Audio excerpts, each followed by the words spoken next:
the flight of the pigeon is the most balanced flight of any bird or soul or mind. I really used to feel completely different about pigeons. It seems that in one of my lives, I think it was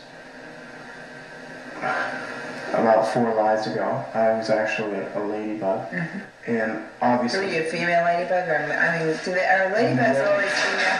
I didn't feel a very strong sex drive. You're basically a neuter ladybug. Ladybugs are much sought after by pigeons, so I really, I didn't like pigeons at all, but I think in one of my lives after that, I realized that it's kind of a small-minded opinion about pigeons, and just that realization swung me around, and now, as you know, today I'm a very strong supporter of pigeons. Are pigeons, John, intelligent? Do you feel that they are intelligent, or are they warm? Do they feel? Are they very feeling animals? Pigeons are perhaps the third most intelligent bird form. After the turkey and perhaps the eagle, maybe? Actually, the ostrich, but I don't need to be picking feathers here at this point. Mm-hmm. But they really appreciate every phone talk to them and every warm leaf they find. They're very caring. Do pigeons exist, John, outside of the city, or are they a city animal? I mean, I know that Boston's full of them. I've just never really run into one in the country. Well, Nancy, not only do pigeons exist only in the city, but pigeons only exist in two cities. The live adult state and the dead state. And really, have you ever seen a pigeon egg or a pigeon baby before? I don't know. I mean, it was once told to me that sparrows are baby pigeons, but hey, I didn't come down the last rain shower. You know what I'm saying? Pigeon mythology goes back hundreds and thousands of years, and it will never come to the grips of the question of where do baby pigeons come from. Okay. I know we're almost out of time because we have, commercials we have to show John, but let me ask you a few other things. I understand that you tried very hard, as William Hurt did in the movie Altered States, to become a pigeon. I mean, I knew this question. Have you taken peyote and flown, is what I was wondering. Have you flown like a pigeon does? Can you relate to pigeons because you have been airborne, as they so often are? No, this is really my biggest stumbling block, because I've had a desire to be a pigeon for at least my last 25 years now. And no matter what I do, I cannot even appreciate their sensitivity, their sensibility. And I'm hoping in our advanced technological state to simulate pigeon flight and to maybe get a taste of it that way, but that's the closest I can. How do you think that you're going to come to grips with this desire of yours to relate more closely with the pigeons? I mean, what can you do you think, to just relate to pigeons more? I understand we have an hour-long program here, or more, however long it takes. What are you going to do, John, in the next hour to simulate your relationship with pigeons? Well, since U.S.A. is right at the broadcasting spectrum. Right. Networks would never permit. I think I'll try to depict my emotional and spiritual feelings of the pigeon in three-dimensional form for the audience. You're going to sculpt a pigeon for us? So create one in some sense. I really look forward to that later in the broadcast. Let's go. Thanks for sharing your time with us. Now, I understand that you are an extreme pigeon hater, and you are one of the best pigeon punters on the East Coast. I hate the little buggers. And why is that? Well, they sit there. They got the little shit that lines the drive, and then they just sit there, and I just kick the hell out of them. Right? Why? How do they? Because they up at you, and they. Do they frighten you when they fly? I hate. Yeah. They frighten you. Well, not me.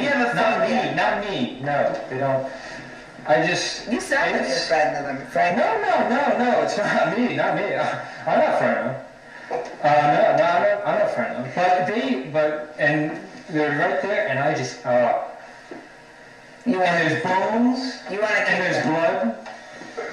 Do you have Do you want to eat them? I just Do you after you kill them? Do you eat them? And it's these feathers, and sometimes I do. Maybe do they taste good? Are they tender? Yeah, they're really good. How many nights a week would you say that you eat pigeon? I don't eat pigeon. No, I don't eat. Just a bit. Just a bit. Maybe once, maybe twice a day. Maybe just no. A day? No. You said a day. Yeah. Was that a slip, or do you really eat them twice a day? A slip. There are slips. I mean, but Let's face it. I mean, in today's economy, it's a very inexpensive meal, is it not? Oh yeah. It's chicken and tuna, and it's right there. And they're always right there, and they're always plump. Maybe they're a little mangy, maybe they got a little bit of fleas, but that's extra stuff in the sauce. You get these little crunchy things in the sauce that you make with burnt eggs. And I don't eat them though. How do you usually? I'm really against talking any. Do you have say pigeon marinara or no? No. How do you eat them usually? I don't. But they're crunchy normally, and if you just stick their heads in the fryer and then break them up, twist them off. So you deep fry them? Well, no. If I would eat them. Basically, I think what you're telling me, Todd, is that you don't hate pigeons, you love to eat them, is what you're telling me. I kill the feathers, just rip them apart.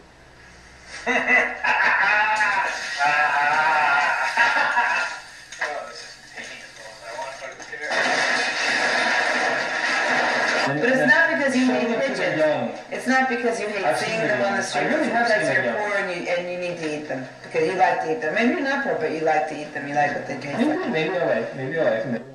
Maybe I like them on sticks. Maybe I like them on custard and jello or something like that. But I don't really. It's just all maybe. It's just the real. Okay, we're running out of time, but let me just ask a few more things. Do you consider pigeon punting a sport? I mean, is that something that you're serious about? Do you think that maybe there should be pigeon punting in the Olympics? Well, is it a sport or is it a hobby? It's one of those things. It's one of those fun things. It takes a lot of skill, doesn't it? Well, not for me. It's just really just a hard boot, a little steel toe, and it's all down from there. But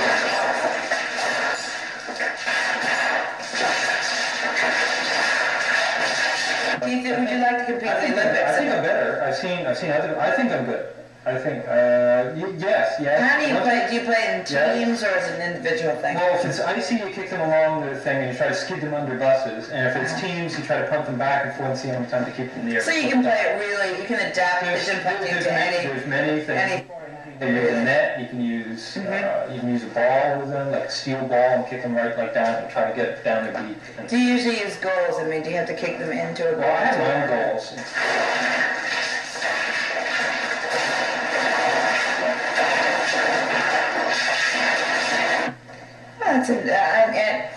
I guess that pretty much sums up why you act the way you do towards pigeons. Anything else you want to tell us? Well, no. No. No. Okay.